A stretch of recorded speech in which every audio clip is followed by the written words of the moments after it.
बेंगलोर से। राधे राधे। राधे राधे महाराज जी। महाराज जी आपके चरणों में कोटि कोटि प्रणाम।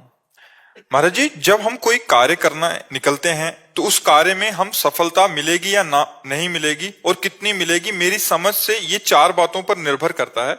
एक है पुरुषार्थ, एक है प्रारब्ध, संभावना जो कि ज्योतिष शास्त्र में बताते हैं, और प्रभु की इच्छा। महाराज जी, अगर दो तीन बार कार्य दो करने बातें तो हटा दीजिए, संभावना और प्रभु की इच्छा को हटा दीजिए। प्रभु की इच्छा कभी ऐसी नहीं होती कि सफलता मिले या ना मिले, उसमें कोई प्रभु की इच्छा नहीं होती, क्योंकि सब मम प्रिय सब मम उपजाए। तुम्हारे कर्तव्य का, जैसे हमारे स्कूल में टीचर हम सबको पढ़ाते थे, तो किसी के प्रति उनका प्यार कम ज्यादा थोड़ी है, पढ़ा तो समान रहे, लेकिन मेहनत विद्यार्थी की। जो विद्यार्थी जितना अच्छे ढंग से उसको पकड़ पाया, अच्छे ढंग से पढ़ा, वही क्लास में उत्तम उत्तीर्ण हुआ। उसमें टीचर की कृपा नहीं बोल सकते आप, टीचर तो समान भाव से सबको पढ़ा रहा है। ऐसे ही ईश्वर का समान भाव सबके, समोहम सर्वभूतेषु, सब मम प्रिय सब उपजाए। और संभावना कि मतलब किसी ग्रह नक्षत्र या कोई दैवी शक्ति या कोई ऐसा भाव आपका नहीं, मेरा ये कहना है कि जैसे ज्योतिष शास्त्र मैंने आपको पहले सुना था कि वो बताते हैं कि अमुक समय पे ये ज्योतिष शास्त्र वही बताता है जो हमारे प्रारब्ध में है, वो कोई अलग चीज नहीं बता सकता। जो हमारा प्रारब्ध निर्माण शरीर का हुआ है वो उसी से गणित लगा के बताया जा सकता है। ये दो बातें तो हटाइए आप, अब दो बातें रह गई। पहला कौन सा? पुरुषार्थ। हाँ, दूसरा प्रारब्ध। हाँ, अब इसमें क्या होता है कि जैसे हमारा पुरुषार्थ है 80% और प्रारब्ध है 100% हानि देने का, तो हम सफलता प्राप्त करते करते भी रह जाएंगे। अब हमारा प्रारब्ध है 80% और पुरुषार्थ है 100%, तो गिरते गिरते भी हम पास हो जाएंगे। मतलब एक गया गया गया और जीत गया।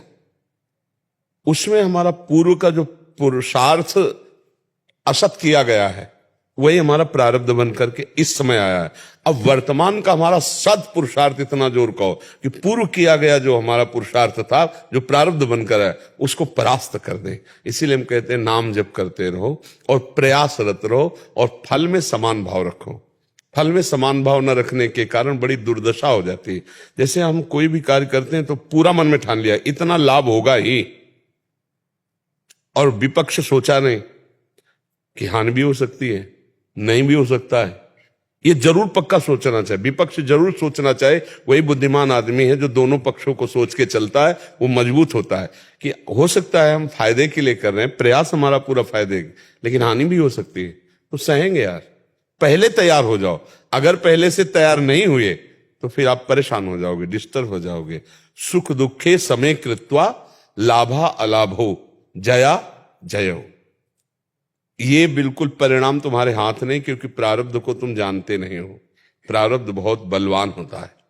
सुनो भरत, भावी को प्रारब्ध ही कहते हैं, प्रारब्ध को भावी कहते हैं।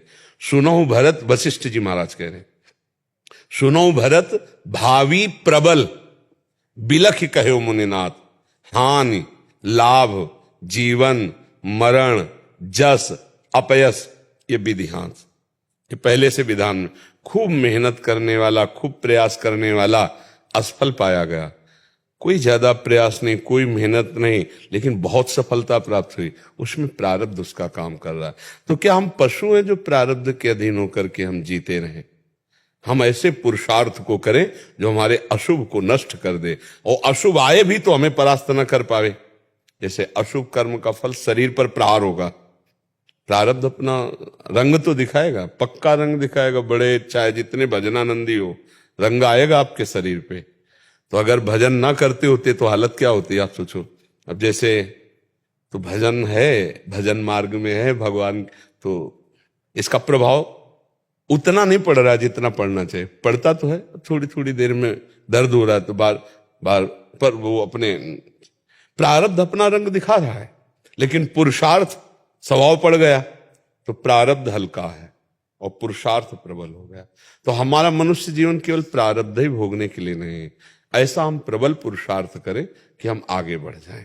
पुरुषार्थ में कमी होने पर प्रारब्ध का भरोसा लेकर बैठने वाले को कायर पुरुष कहा गया है। और प्रारब्ध का भरोसा लेकिन दैव दैव आलसी पुकारा।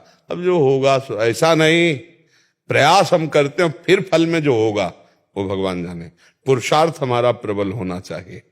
ईश्वर की इच्छा इस पर मत रखिएगा, क्योंकि ईश्वर कभी भी किसी के ना तो अनुकूल ना प्रतिकूल, समोहम सर्वभूतेषु, भगवान सम रूप से है। आप धर्म के अनुकूल चले, आप ईश्वर के अनुकूल चले तो आपको अनुकूलता दिखाई देगी। आप ईश्वर के प्रतिकूल चले तो आपको प्रतिकूलता दिखाई। ये आपका दर्शन है। ईश्वर आपके प्रति अनुकूल प्रतिकूल नहीं होता। वो समोहम सर्वभूतेषु भगवान ने स्वयं कहा है। तो इसलिए हम अपने कर्तव्य पर ध्यान देते हुए उसकी गरिमा को समझें। हर छोटा सा छोटा कार्य भी भगवान की सृष्टि का कार्य है, इसलिए वो भगवान के लिए है। और नाम जप करें, भगवान के लिए कार्य करें, तो प्रारब्ध का नाश करके हम आगे बढ़ जाएंगे। हम भगवान की प्राप्ति कर लेंगे और समता को प्राप्त कर लेंगे। समता माने दुख सुख में मुस्कुराना, मान अपमान में समान भाव होना, लाभ हानि में समान भाव होना। ये बहुत बड़ी बात है। ये हमें प्राप्त होता है भजन से। भजन का मतलब ये नहीं कि भजन करके हम बुखार नहीं आने देंगे, जुखाम नहीं आने देंगे, हम रोग नहीं आने देंगे, ऐसा नहीं। भजन करके हम इनके आने पर विचलित नहीं होंगे, इन दुखों को सहेंगे। इसीलिए हम कहते हैं नौटंकी नाटक पे नहीं फंसना चाहिए, जो आजकल बहुत बढ़ावा इस बात का चल रहा है। ऐसा नहीं है। देवी जी नारियल की भूखी नहीं है, कोई भी देवी देवता तुम्हारे जल फल पुष्प का भूखा नहीं है। उसमें मात्र केवल आपकी सत्क्रिया होती है। आपने एक लोटा जल पवित्र लिया, भावना कर रहे हैं कि मैं भगवान शंकर को जल चढ़ाऊंगा जाकर, ये जो आपकी भावना बन रही, और जो चल करके आप क्रिया किए और जो जल अर्पित किए, वो सद क्रिया बनी, उसका फल आपको मिलेगा। वो सम बैठे हुए हैं। वो जल चढ़ाने वाले और ना चढ़ाने वाले दोनों के लिए समान है। वो शिव हैं, वो प्रभु हैं। लेकिन ये जो आपकी क्रिया, ये आपका पक्षपात बन जाएगी, ये आपको बचाएगी, ये आपको उन्नति करेगी। ऐसे हम कोई भी कार्य करें वो भगवान का मान करके और नाम जप करते हुए करें तो प्रबल हो जाएगा। वो प्रबल पुरुषार्थ प्रारब्ध को रौंद देगा, पक्का रौंद देगा। जैसे मतलब शरीर में है ना, तो अब देखो 12-1 बजे रात्रि से दिनचर्या चल रही, तो भला किडनी फेलियर की दिनचर्याएं होती हैं क्या? वो तो समय काटता है अपने जीने का। ये प्रबल पुरुषार्थ, 1 मिनट भी विश्राम नहीं। पहली बात तो ये दिमाग में बैठा है कि मरना है, इसका नाम मृत्यु लोक है।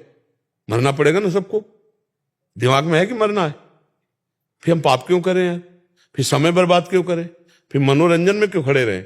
जब मरना ही है तो हम अच्छी कमाई करें ना, पाप क्यों करें?